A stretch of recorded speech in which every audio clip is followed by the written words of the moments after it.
Hello everyone and welcome back to the Darren Connell podcast show. That sounds a bit trippy. Can you hear me? Can you hear me, Major Tom?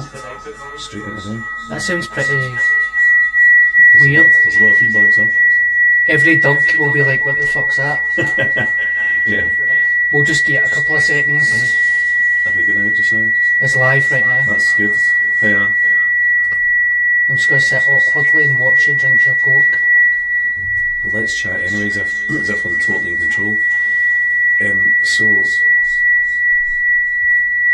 we're squeezing this in before the old Scotland game tonight, aren't we? Aye, we've got about 45 minutes. 45, that's good, that's a good time. So we'll talk pure shite. Okay. Hey, that's better now. This is my first podcast in a couple of weeks. Uh-huh. That's cool. Is it alright now? Aye. Good. But it's good to get you in. I feel a wee bit rusty, but I was moving gaff, and that's me here now. No, but that's, at least you're honest, you know, you wouldn't, you know, David Letterman wouldn't really cancel his show for a couple of months, you know, hey, I'm moving house round the corner, you know, but I'll be back in the fall. I just like, here's trips, I'll be honest with you, I was fucked. Aye. Just couldn't be fucked for a couple I of like weeks. that. I've seen you putting that up, by the way. I can't be fucked. I'll get back to you when I feel like it. I like that honesty. So it's great to see you again. We were working together last week as well. Sorry, it's your show. No, you go. I can't stop talking. And we're for the same neck of the woods up at the old Rob Royce and Bishop Briggs play. Me and Des were gigging in Paisley the other night, and I think we were getting heckled by a tranny, maybe. We've done that at the end of the night. I quite, to be honest, I quite fancied her until you told me that. I didn't realise, she was. That's what made me fancy her. When you found out she was a tranny. If she's watching, she was really nice, good taste in music, was dancing really well, and she laughed, that was the main thing. We don't care, you know, as long as I laugh, that's the thing. And she had shovel horns. She had massive, big goalie horns. Aye. she did, but lovely girl. She should go in goals tonight. So, but she was nice, and aye, big shovel. Can't remember her name though, but I just remember singing. You know, there was a moment where she didn't realise that she had to sit down, you know, because the comedy had started, and I was just, I see your arse in my face, your body close to me. She's like the wind. She was built like a brick. But it was a good wee gig, wasn't it, Paisley? It was lovely, thanks for asking. No problem. I don't gig with you enough. I've only gigged with you a handful of times. Yes, our paths never really crossed that much. That's the old comedy circuit for you. Before that, you gigged in Greenock. I always get you to the great places. But that's what you want, your comedy, Paisley, Greenock, all these places. I mean, they're not doing the air, cracking punters on the road, aye. There's a good laugh when you're back, like you know. Oh, aye, they're the best gigs. Greenock was brilliant. I loved Greenock. It was awesome in Paisley. I need to ask you this, when was your first gig? Do you remember it well? Blackfriars, remember the old Blackfriars in Merchant City? And it was one of the ones where genuinely a comedian never turned up, and I was going about all the wee comedy clubs, and then it was one of the ones where somebody, do you want to do 5 minutes? And you and I both went to the same, you know, the old teacher Viv G, and doing that neck of the woods, and that was my first gig in Blackfriars, that wee showcase that you do, you know, the wee showcase where everybody kind of gets steaming before it, and then go, oh, how was that? Was that good? Was that good? And then you come after and go, that was awesome, I smashed it. And then if you look back at the video and you go, oh, fuck, you've got your first gig on video? No, I watched it at 2 minutes and I thought that was shite. Wow. No, that way. But you still get that wee buzz for it, don't you? Still get that wee buzz, you're going, I want another one, even though you're willing to die a million times, but you know you've been with. So, Viv G, I can't believe she was your teacher. She wasn't my teacher. Oh, right. Charlie Ross was my teacher. Charlie Chasmondo. Hi, Charlie, if you're watching. Aye, but that was, it was like, because where else? People go, how do you start? That was the place to go along and find out about it, right? A lot of them never came back. A lot of them dropped out in the first week and thought, this isn't for me. Aye. And, you know, and then you've seen some of them maybe coming back, but it was there was me, there was you, there was Des Clark, there was Reverend Obadiah. There was quite a few of them that went to that wee class, aye. And do you ever see any of them kind of reappear? Oh, aye. Because you've had a full career in it now. Aye. Do you ever say, alright, pure bitter as fuck. You're doing alright, ain't you? You take it that. I remember, I could have done that. But see because remember like years ago you had like MySpace and all that and Bebo and it was shite, right? But see now Facebook, MD can get in contact with you now, right? This is going out obviously on Facebook. So you get messages and all that for everybody, and remember it used to be the case where it would only be your friend that messaged you. No, you go, remember me? Rad, aye, yeah, and at 2 a.m. and all that. And you're going, oh, aye, how you doing? Aye, you're a dick, right, no bother. But, right, so that's the beauty now. So anybody can get in contact with anybody at all. Because I was doing a gig not that long ago, and I'm not just making this up. It was like one of the guys for the course that just done a couple of gigs and fucked off, and I'm up there doing a gig and I'm looking out in the crowd and he's just sitting there like that. Everybody's laughing and he's like keen as the serial killers there.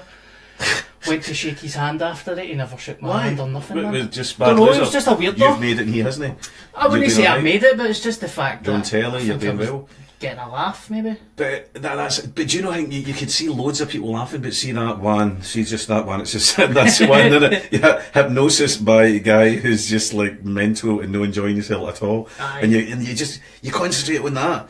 And I remember like somebody saying to me, you know, comedians don't go, but what about all them that was laughing away? We always concentrate on, but there was 2 guys that weren't enjoying it, but it was wrong with them. Aye. And that's it, we always concentrate on the kind of negatives, I'm didn't 100% we? that. You know, the people still think, you know, we're all happy-go-lucky and upbeat and all that, but we always come away and go, no, that wee bit didn't work, or he didn't laugh and all that, it's funny that. Or tells a joke, you get that all the time? All the time, and then you never talk, and then they'll proceed to, oh, I've got a belter. That was good, mate, but I've got a belter for you, and you're like, oh, okay. Use that in your set, Des. You can use that if you want. That's what they'll say. You can use that one if you want.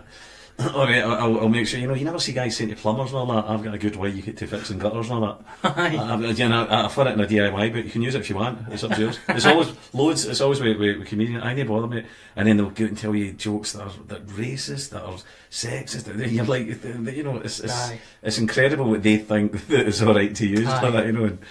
But you get it all the time. It is. Even Bernard Manning when they come away with a joke like that. No, exactly. But you've got all these people when you do corporate doing, I'm like, mate, I can't do that. How no?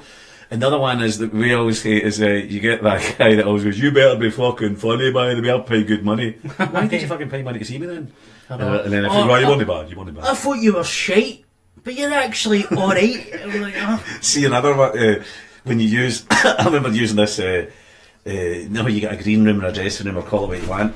And I said, was there no, there's no a toilet. So see when you use the public toilet or the thing with it and you get in there, worst thing you do is just sitting in there, the cubicle before you go and you hear them coming in going, oh, it's my bird that likes them, you shite. And then you're like, no mate, I'm sitting here now, I might as well tell you.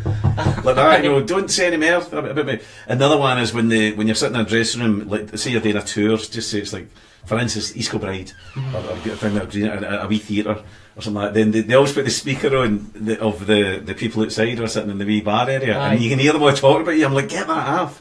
And because you don't want to hear any negatives before you go in, you want to stay focused. You're on a tour just now, aren't you? Yes.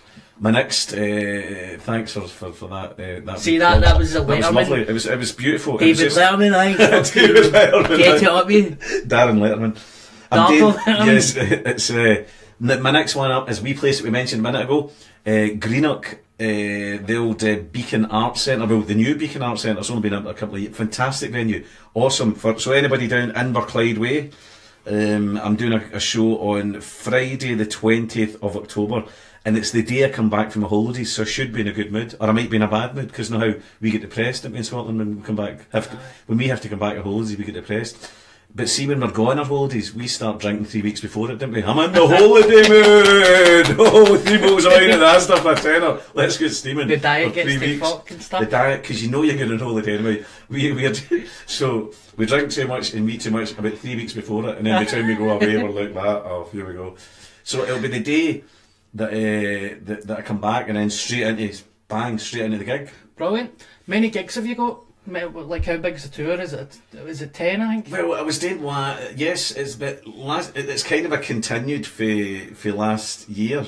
Last year I was doing like 22 venues, and then this year it's just continued. But it's a kind of a. Last year was the biggest copy. I hate comedians say it was a work in progress. That means it's no finish it, and if it's shite, it's not my fault. You know that one.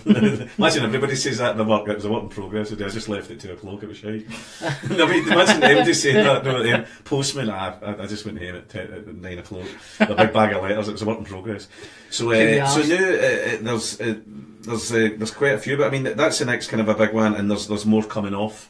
Good, mate. in the new year. So I just keep doing loads of solo shows in theatres and all sorts of rooms and all that, you know. So Good. That's what I like doing. Because the two, I mean, no, we're not doing panto together, but I was getting some panto advice. I know you've done some serious acting as well. I mean, Tommy, that was kind of serious comedy, wasn't it? Tommy was a comedy drama.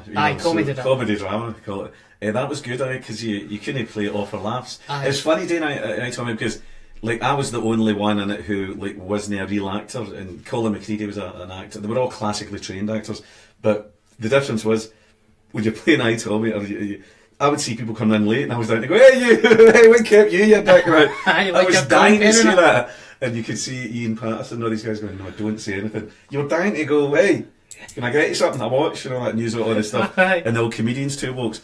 But you had to stick to a script. Aye. But yeah, guys were saying, "Wait a minute, how can you go on stage for like 2 hours and just talk nonsense and all that?" And we love it that way. That we don't know what's coming next, and that's good. Whereas sticking to a script, that was murder. But you know, but that's the way they like it. You know, the actors. Was it hard?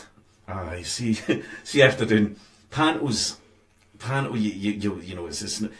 You're not sticking strictly to a script, and you can improvise, but they like you to, and it's only wee bits, and you're all bouncing off fun, and it's a good laugh. Whereas because it was Tommy Shelby, you're like the big speeches were like pages and pages. You're giving all that. I stand before you on fire, and for ages because Tommy can talk.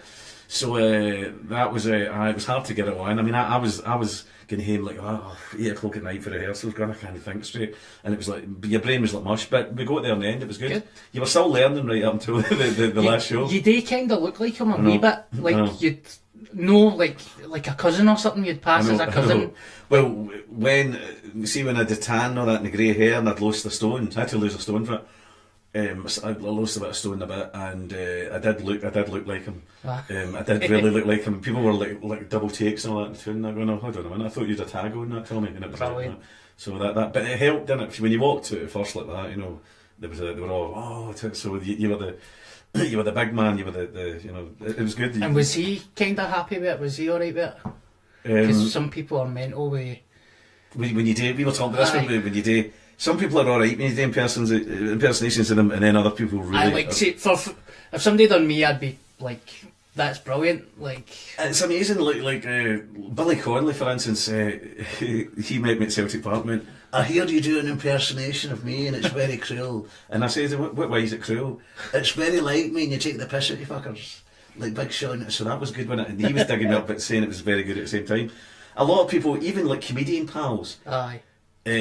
A lot of them love it, and then a lot of them will go, "That doesn't sound anything like me," when it does. So obviously they can't see it, you know.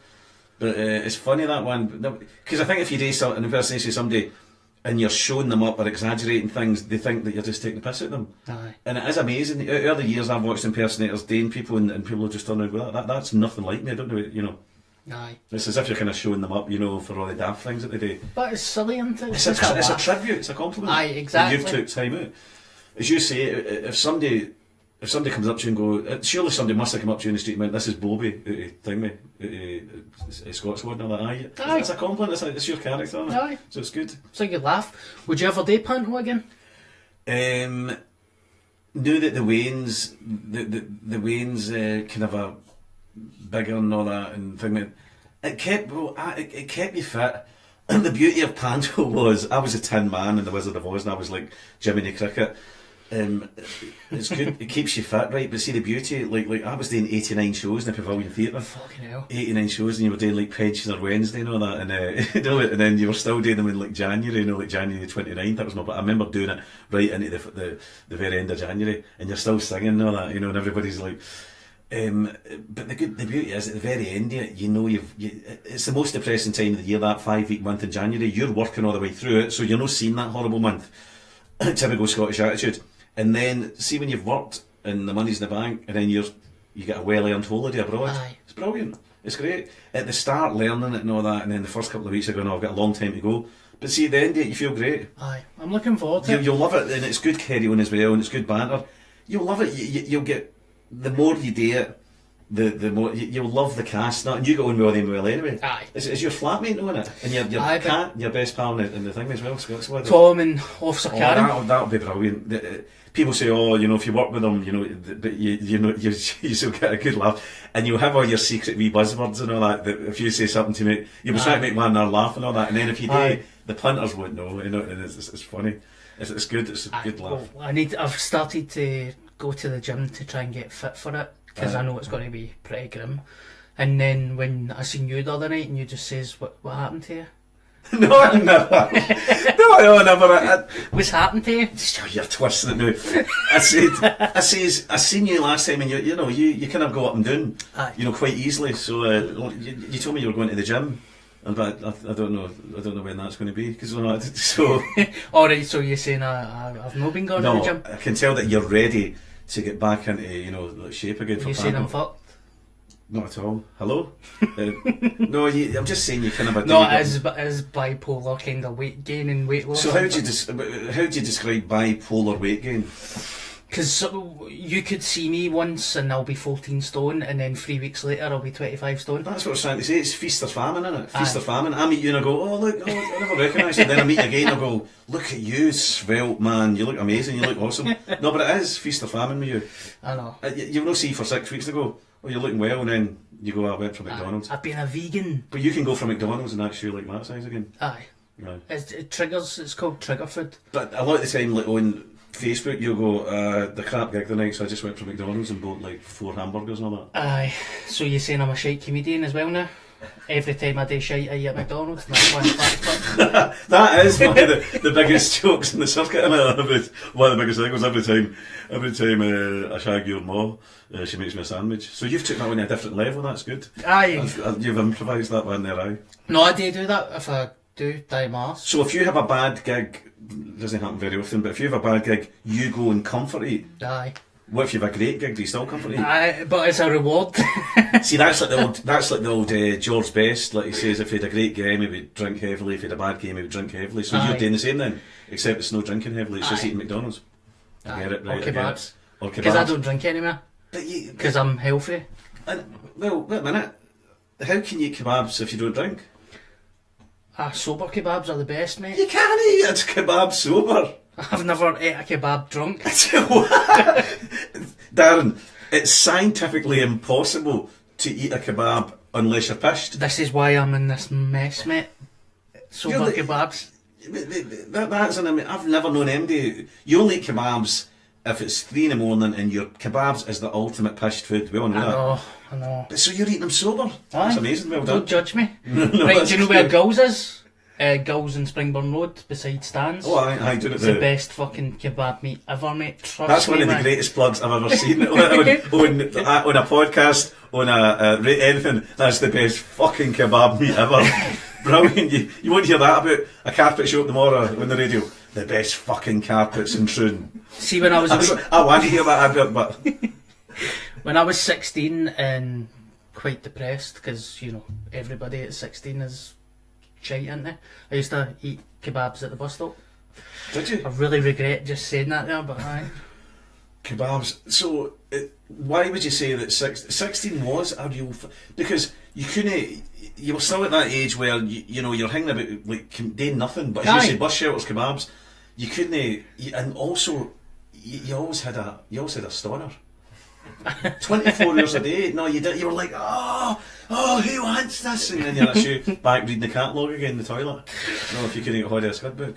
That is true. That was it's a rough you were on the years. horn. You were on the horn all the time. You're 16. On the horn. I mean, like, you know, like all women would come to the door and go, hello, son. You were like, oh, she's getting it. She's getting it. And about 20 wanks a day. I'm glad you're driving this whole conversation. No, that's true, but like, it is. You were on the horn. You didn't have any money. You didn't have any money, and the money you did have would go to kebabs or you know, or any kind of cheap porn if that was the case. And then you would meet some lassie, and you were like, oh, the minute you fell in love with her right away, you'd go to pieces, you know, and you'd kind of fuck it up, and you would. But no, 16 was. You're right. It was a terrible age. 16. You were just a wee daft, puberty spotted, and just jump on the bus. I used to just jump on the bus into with Toon, my house. into Toon and back, aye. Aye, just sit in the bus. Can you hear this guitar? Aye. It's good, isn't it? Do you want it? Bah! Can you play an instrument? I can't play... No, I can't. I can do like... with that beatbox stuff and all that.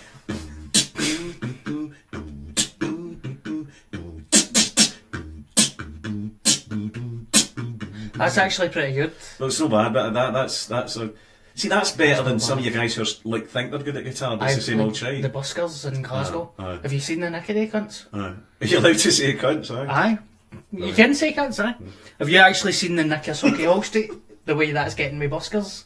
Like, the guy with the drums. Have you seen that guy? He plays the rave music and he hits the fucking wheelie bins. Aye, yeah, I've seen him. He's just a guy. But do you know how a lot of these guys are going, well, you know what, I might get picked up for X Factor, can't be, you know, I'm not queuing up behind 15,000 people, so I'll go out there and then somebody will put me on Facebook and then I'm the next big thing, I'm the next, you know, bin raver. you never know, and then Lou will go, hi guys, you're some of the hi guys, you're the best bin raver I've ever seen. You're one of the best bin... Right, you know, when it comes to bin ravers, it's very karaoke, very midgy bin. But that's how they all get picked up, and they go unknown guy standing outside the... You should do the How long have you been doing impersonations for? Just whoever I can, you know, for a young age. Because you don't do them on stage. Aye, well, now and again, I mention maybe the old... sometimes I crowbar them in, depends what kind of gig it is, you know. Aye, but, like, you're shit hot at them. Like, you're really, really good at them. Somebody's asked for Rocky. Paul's asked for Rocky. Paul has asked for Rocky. Is it Goffin? Yeah? Paul Goffin. Aye, Paul, aye. Oh, Paul, Rocky. Do you know Pali? Do you know? I can't go to show Pali. Do you know Pa? Do the show the ball between the dappa? Remember, you fight great, but I'm a great fighter. Do you? How do you? I feel so great, Stallion. I could eat nails. I never tried no nails. Not snails, Stallion. Nails. No. That was Rocky and Apollo. You know the. You ain't getting no shot at the title, and that's final. Do I want to fight this game again? See the bit when Rocky goes in the house and she's like, doing that bit. He's like, the phone, your brother's on the phone or something, and he leans out the window and he's like, oh, what's that again? Oh, fuck, I've totally forgot it. Is that a Rocky film? Aye, he leans out the window. Is it the priest that's... No. He says, that's the phone for you. And he's like, I better call... It might be the priest, actually. I remember, I'm going back now, I'm going through all the films. Apollo Creed phoned him up, and he went when they first saw the big Russian, Ivan Drago, and he obviously wanted to fight him. And that was when Rocky was doing well and he had a robot in Rocky 3 and he went, hey, how you doing, Stallion? And he was looking at Ivan Drago and Rocky just went, I'm just getting dizzy. Because he was obviously going to do the robot. Mental fuck. But the thing is though,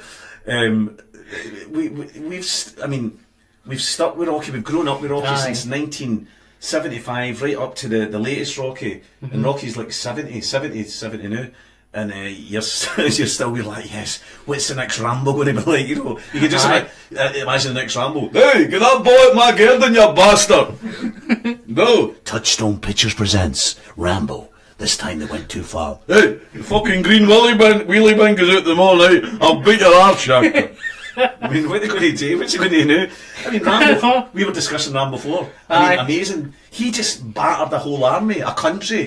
He was like 65 in it, and he just battered the whole big giant country, punched a country. Aye, and, I loved that though. Amazing. Remember that scene, right, boatman, don't give me that 1,000-yard stare. Who are you, boatman? Who are you? We live for nothing, but we die for nothing. Somebody was just tuning in, that's a shame. That boy's just had a bad turn. And they're letting him carry on. Aye. Oh, there'll be nobody else like Sylvester Stallone, and I'll see when he sadly passes away. I think Sly's the greatest ever action hero. Aye. I mean, he definitely, and he takes a slagging. Oh no, he does. I couldn't believe when he was at a chat show and he was sitting there. He was very thing. He tried this in between the Rocky and the Rockies and the Rambos, because he's always going to be Rocky, and then Rambo was kind of a second best. But he tried some serious films, and he's just There was a bit even in Rocky where he's serenading his missus, and he takes her in breakfast in bed, and he goes, and she goes, do do do. No. I've been told. She's like, I've been. No. I've been. That person's tuned in again. Going, he's having a really bad time. No, there will be nobody. But the good thing is, as I say, I remember when pirate videotapes came out. Videotapes came out. you can tell on East End, and the first videotape. It was around about 1982. We were all like Waynes at the time. And Rocky 3 had come out, and it was like amazing. It was everywhere. I know the Mr. T, Aye. and the big wrestler Hulk Hogan. Of course, you're in wrestling. He was a man at the time. He was the kind of biggest one, and he did a charity about him. But that was amazing. That film at that time. You're thinking, God, that was 1982. That's mental. That was way back then, and you're thinking, no, Hulk. And all that. What age were you then? I was born in 87. So that was 5 years before you were even 30, and I was enjoying Hulk Hogan and Rocky and all that. And you're amazing. That's mad, isn't it? That is, it's mental. Do you think there's supposed to be another Rocky coming out, isn't there? There's a... Excuse me. Is it Ivan... There's talk about Ivan Drago, the Russian, the Creed's son, how the last one was Creed, which I thought was very good. I enjoyed that. I thought, how are they going to do this? The one before it, Rocky 5 was terrible. Rocky 5, remember the one where they don't even fight in the ring, him and... what was his name again? Tommy Gunn, they're out rolling about the street, terrible. And it was awful. And Rocky 6 was good. Rocky 6, it was just called Rocky Balboa, where his wife had died. We just learned that. He was in the wee restaurant. That was the way to close it. And then they come back with Rocky training Apollo Creed's son. Amazing. So that was really well done. Now it's going to be Creed 2, where apparently Ivan Drago's son's going to fight. Oh, is it? Ivan Right, Drago's I thought it prodigy. was actual not Ivan Drago. No, Ivan Drago's he's about 60 odds now, so 50 odds maybe. But no, I think it's going to be his son or his prodigy or whatever. So Is Hulk Hogan's son going to be the next one? He's going to do it. Hulk Hogan's boy will be the next one. He's going to come get him as well. Son of, Son of Rocky versus Godzilla. In fact, Son of Rambo, that's a fucking film actually. That is Son of Rambo. That was a kind of cult movie back in the late 80s or something like that, yeah. I think so, I'm not too sure. I remember when it came out, it was when B Sky B had the wee squareos. Does anybody remember that? B Sky B, it was B Sky B they were called. And it was these wee squareos, if any of the viewers remember that. They came out about 1988-89, and it was all, everybody had all these wee. You seen them all doing Black Hill and all that. When everybody there's they put loads of dishes up in Black Hill where I started Proven Mill, and they're still there. Now people are like, you're not getting my dishes, you dick. What are you going to do with it? And so they're still there, but there was all these wee squares just about that size, and that's when that came out, that film. I used to always remember fucking about with what they called CV radios or something. CB radios? Aye. Is it a citizen's band? A citizen's band radio, sir. Aye. I had one of them, and you're going down, how are you doing, good buddy? Oh, how are you doing? I'm a lorry driver going by Cumbernauld. Brilliant, you've just made my day, and that was it. Aye. It was pure shite. But you were talking to strangers and all that. Oh, hello, I'm a lorry driver, and you're like, fuck, you never get away with that now. I know. Do you want to come and see you, son? All right. Is nobody in your house? I'll come in. I mean, you're like, Do you want to live? So it was. CBs were mad. They came out in about. They were massive. Around about 1980, and everybody had one. They all had a handle. 14 for a copy. I was the bounty hunter.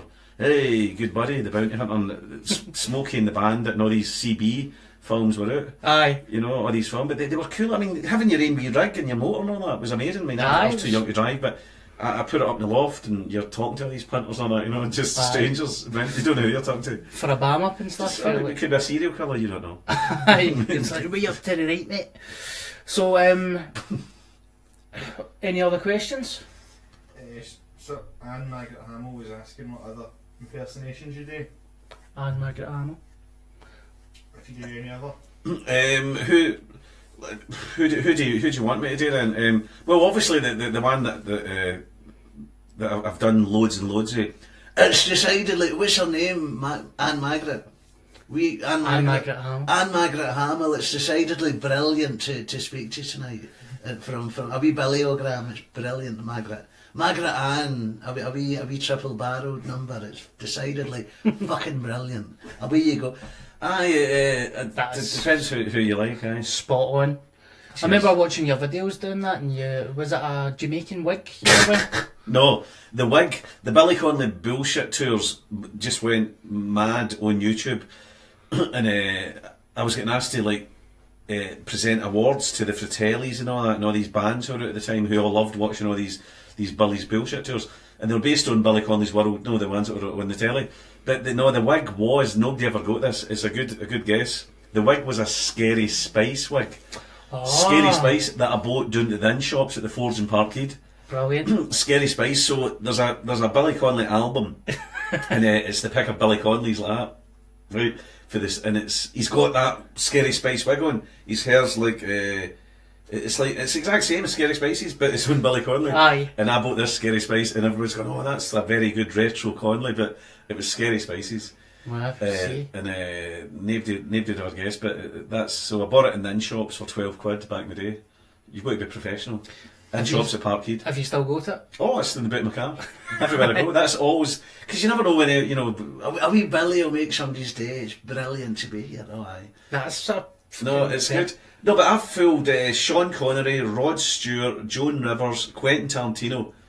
I mean, all these That's people brilliant. as Billy. That's so amazing. That was pretty good. It's weird phoning up Sean Connery and all that. Billy, how are you? And do you want to know how you get Capone? He pulls a knife, people like that. He sends one year to the hospital, you send one here to the morgue, that Mr. Nash is she can't go away. Mr. Nash is a microphone now.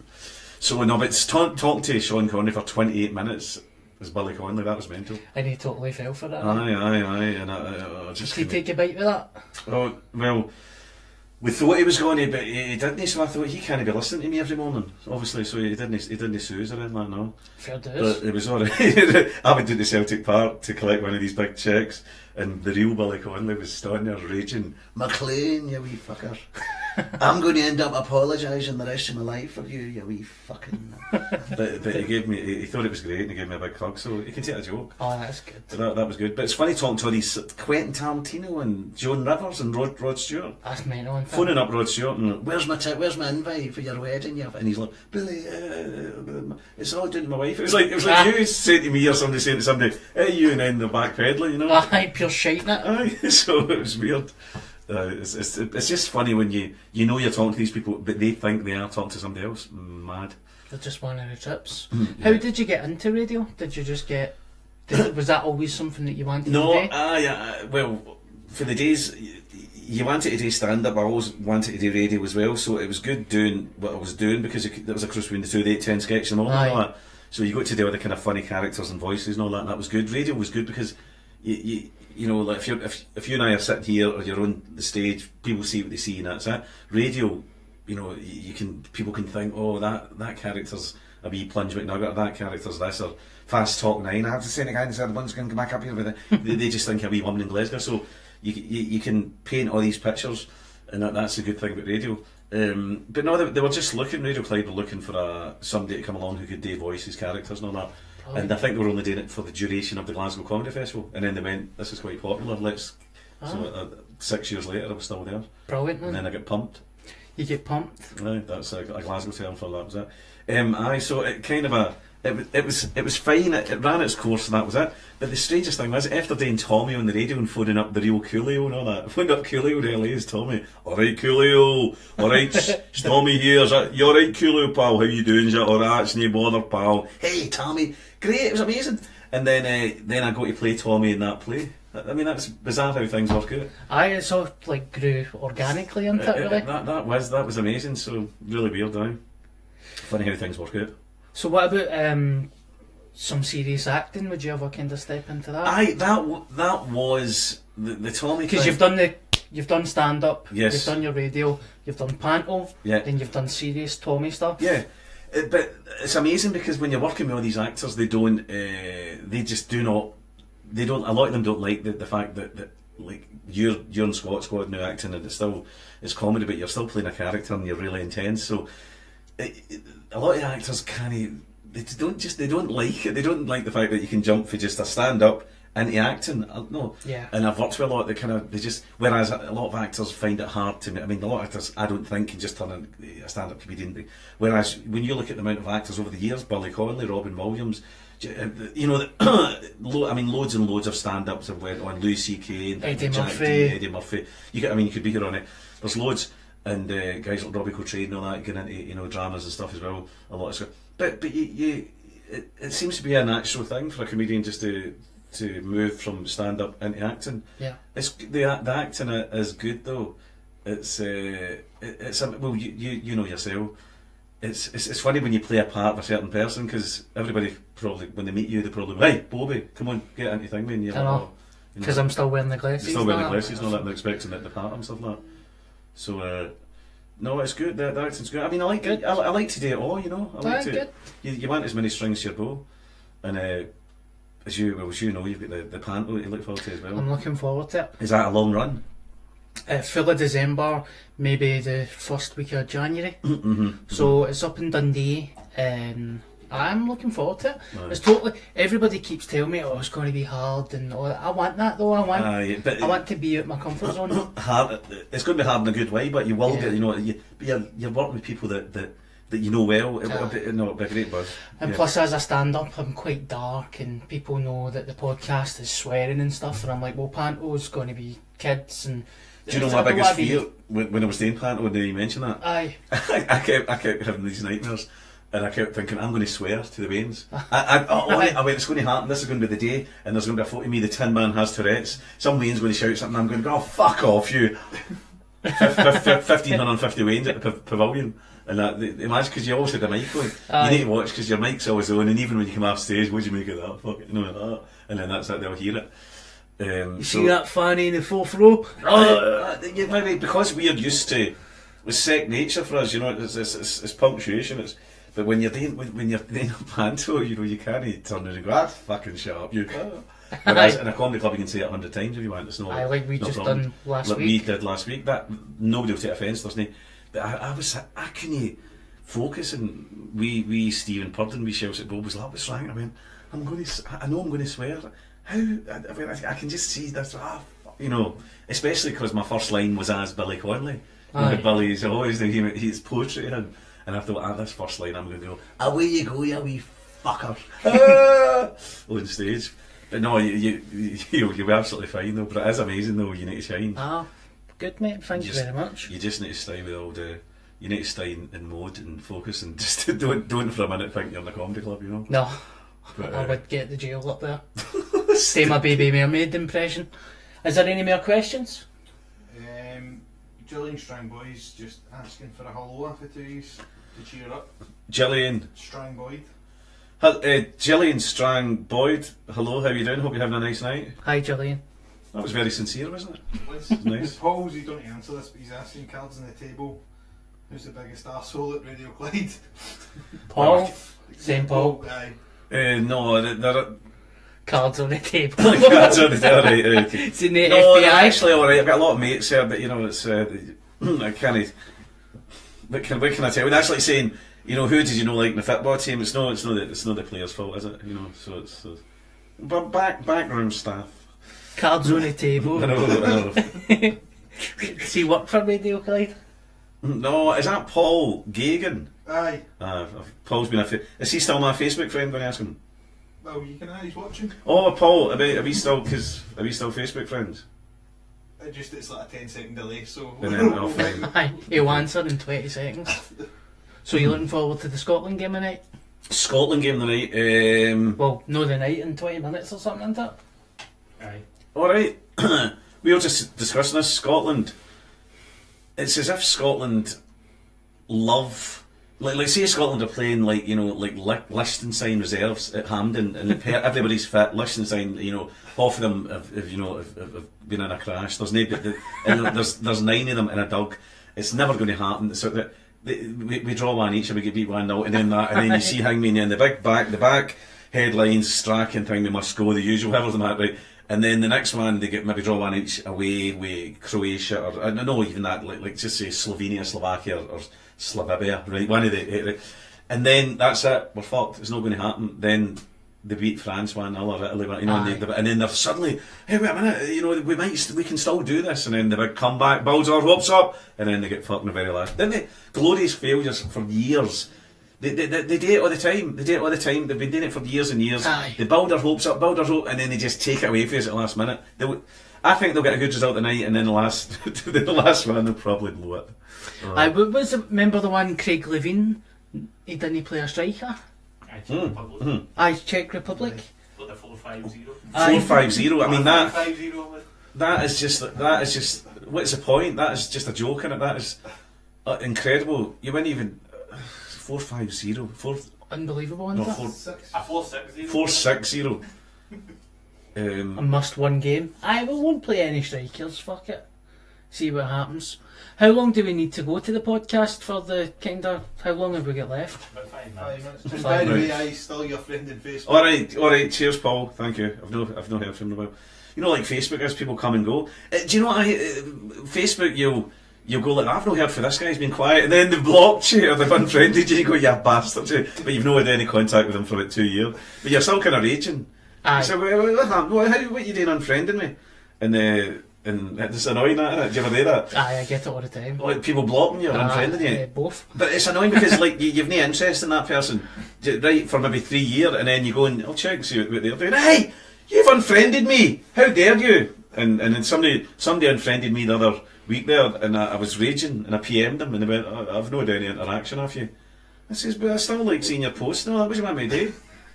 I mean, it's like staying in a street in it, and then going up and boarding somebody's windows up. Oh, you've not talked to me in the last year. I just stay across the road for you. I like seeing you going to the shops and all that. I don't. That doesn't mean it's I need to run your house and say hello to him. See when I know Paul somebody. Gagan, just all right. Harry Bar as well. Oh, Harry's Bar. That's my Harry's Bar's my pub. You've been in Harry's Bar, haven't you? Yes, I have. And you had a wee couple of Southern Comforts. I remember. Yes. I remember It was that. lovely. Just after a wee cheeky gig we done. It was a garage and I turned into Harry's Bar. It's cool as. That's cool as fuck. So just a pub. You'll never believe the renovation. It was a typical garage. You know how like tins of paint in it, you know, just like you weren't going to use, and half a bag of cement and old LP records and minging, and then 2 weeks later, Harry's Bar. I've had people for the world in Harry's Bar. Have you had some Magins in there? We've been snowed in. We've drank in the to like right round the cloak. I've put seats out in the front in the sunshine like a wee place in Spain. It's like yes, all weathers every month of the year. We've had great nights in Harry's Bar. Brilliant. Fantastic. Should do a gig? No, in fact, don't do a gig. That'd be weird. And well, you never know. We could do a wee. I could maybe do a wee chat show thing in there. You know. Aye, you're fucking right. That'd be cool, actually. Aye. You ever thought about that? Aye, it's quite a good wee That's a good idea. Good wee venue. Aye. But no, that's my. Everybody knows Harry's Bar. And the thing is, somebody put it on. No, like if you go to a pub or a restaurant, you put the wee map in and you go, oh, I've just checked into Brewster Bears, now 3 stars. Some bastard went and put it on and people are all we're coming in, we've seen, you know, it's on them when they reviewed it and stuff like that, but you can do that with anything now. And that's the kind of world that we live in, isn't it? Everywhere, everybody gets reviewed now, you know. Aye. And somebody done it with Harry's Bar, but thankfully it was a 5-star and we stayed all night and they get pissed, so it was good. Good. So, but because it was Facebook, they put at Harry's, checked into Harry's Bar, having a good time. People are all going, what the fuck's Harry's Bar? And Rob Royston. Aye. It's a new pub round the corner. Desi's Next to McDonald's. garage. Aye. See, It's cracking. when somebody unfriends me on Facebook, I like to just send them smiley emojis to freak them out. Like just. What do you mean send them? PM them? Aye. Because you can still, but if they block you, can you know? Well, block's different, but if they're unfriendly, just send them. a Blocks happy face. heavy duty. Isn't it? Aye, that's too much. I mean, blocks like serious unfriending. Okay, fair enough. You know. They're leaving the door opened.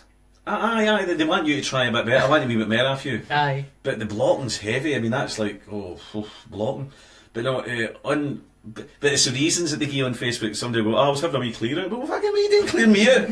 I hate that shit. You know, they go, oh, you know, I've too many friends. I should be one. Then you're lucky. Aye. Me's a friend. And but I gave I unfriended. It was a shame. Oh, No, so you're unfriending people now? I've never blocked anybody. I've never unfriended anybody. I've never unfollowed anybody. I'll take all their shite. I will take all the pish that they put on. I'll take all the, you know, all these people who are just incessant, right? But I unfriended somebody because somebody wanted to buy tickets for my show, and they were more important than somebody who hadn't done anything for me, who was just a friend. So I unfriended a real friend just so this person was getting, because money's what I'm all about. I took that. I could have, but see if somebody goes to friend you, they automatically follow you, don't they? They automatically, so anyway, so they can see all your, you see people, you see maybe 50 comments on a thing, and then at the very bottom they'll know your friends, but they still comment. You're kind of going, I can still I've got my cake and eat it. They're not my friend, but they can still comment, you know. So should I let them be my friend? Nah, I'll just let them comment. Might block them. No, I wouldn't. That block, that is bad. No, there was one person that blocked me, and he was a mate. And funnily enough, Paul Gagan, he worked at Radio Clyde, but he says to me it was a genuine mistake. And he's not the kind of guy, maybe he was one of these guys who just get drunk one night, block everybody. But never go on Facebook drunk, bad idea. But then I said to him, I dug him up, and he went, I said, did you block? I went to look for him because he contacted me with something that just says, you have been blocked. And he like that. And I thought, what? And he went, I don't know how to work that. And no, this was genius. No, this was genius. And you got away with this one. He went, my wee boy plays with my phone. I thought, that's a good one. I've been using that one. And you've been using that? The wee boy's only 4 or something? That's a good one. Because all the Wayne's now, 3-year-old, you could say that, couldn't you? What did you do? That's terrible. You called me a cunt. That's my boy at 3. You know, he loves playing on. He hits that Twitter. Still in nappies. The Wayne's getting the blame for everything. You name it, putting comments on all that. No, renewing the car insurance and all that. Play with the Wayne plays with the phone. Right, so you up for watching the Scotland game then? Oh, we're going to wrap it up. You think David Letterman does that as well? You want just cup of tea and fuck this? What, Letterman? Aye. But he would turn and go, hey, so the baseball game tonight, soccer, yeah. Might as well give a prediction for tonight, Aye. Scotland will probably scrape by with a goal. 2-1, I would say. 2-1 Scotland tonight. It's at home as well, so I mean, they've got to take it. The reason Scotland will win the night is they'll build their hopes up and we'll take it into the last game and then we'll fuck it up. 3-1. 3-1, Scotland? Yeah. There you go. That's quite bold. So, is there anything you'd like to say before we go? Just one more plug for anybody in the Inverclyde area, if that's obviously what I'm here for, thanks. One more plug. If you're down the Inverclyde area, I will be there a fortnight tomorrow. The Beacon Arts Centre. Looking forward to doing a big lovely solo show there for you fine people of Greenock, for those people down at the Inverclyde Riviera. Awesome. Thank you everybody for tuning in. See you next week. Hold on, we've got another question. Guys, finished it. Well, is it? Oh, is it still on? Right. Darren, can you say to see what the fuck? Big Robert for Paisley says hi. I can't read that. Right, 2 seconds. Big Robert for Paisley says hi. Carol, can you say to see Big Robert from Paisley says hi? He'll remember him from the crazy night at 42 New Street. Oh aye, right, okay. That's, mate, I think that's a tranny for fucking the gig. It can be. Let's see it. What? Was her name Big Robert? No, I was kidding on. It was somebody for the gig, but I nearly swallowed my tongue. Oh, right, yes. Oh, here. What? I need to punt my gig as well. Oh, right, okay. You actually thought that was the tranny there, though, didn't you? No, I think it's... You thought I was having an episode because I couldn't get the sentence out. This is my gig, the Darren Connell live podcast show. Sunday, the 29th of October, and it's going to be at the Classic Grand. Great venue. It's a good venue, isn't it? Brilliant. At the old Tower, where the old Tower Records used to be. Yep. Right down that neck. It was beside the amusement arcade. That's exactly where it is. Right. No, that's good. That'll be a cracking day. And that's is that a wee Sunday afternoon shot? Yes. Oh. There'll be an after party as well, so come and get mad with it. Sunday afternoon Swally, always good. After party 69, good. Sunday Funday. That's that. Guy put the poster outside the Classic Grand. Somebody nabbed the poster. Aye, somebody stole. The pictures on the screen. Is that's surely a good thing then, isn't it? Is that a compliment, aye? I don't know. I don't Pop know. up on the screen in a minute. Right, anyway, fuck this. Let's watch this Scotland game. Is that cool? Fuck this. Let's watch the Scotland game. It was still on, yeah. Darren, it's been an absolute pleasure, sir. Thank you for having me. Aye, Des, I love you, mate. You're a good guy. We're no recording, by the way. Have we done? That was kidding on. All right, See you cheers. later. Okay.